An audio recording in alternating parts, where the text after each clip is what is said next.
கோவையில் மனிதநேய மக்கள் கட்சியை சேர்ந்த இரு பிரிவினரிடையே திடீர் மோதல் போக்கு உருவானதால் பதற்றம் ஏற்பட்டது. மனிதநேய மக்கள் கட்சியின் தமிழ் அன்சாரியின் ஆதரவாளர்கள் இன்று ஆர்ப்பாட்டம் ஒன்றை நடத்த முற்பட்டனர்.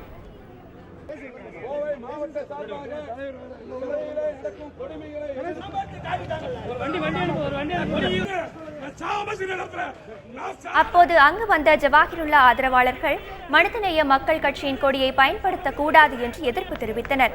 இதனால் இரு தரப்பினரிடையே மோதல் போக்கு உருவாகும் சூழல் நிலவியது.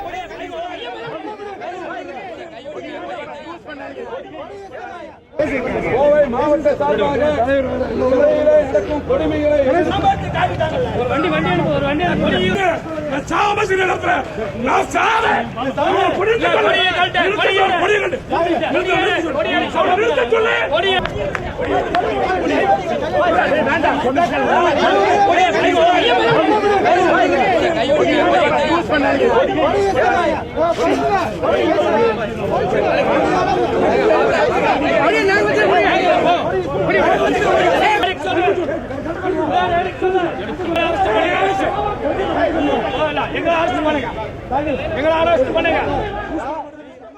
இதனைத் தொடர்ந்து 200க்கும் மேற்பட்ட போலீசார் ஆர்ப்பாட்டம் நடைபெற்ற செஞ்சிலுவை சங்க பகுதியில் குவிக்கப்பட்டனர்.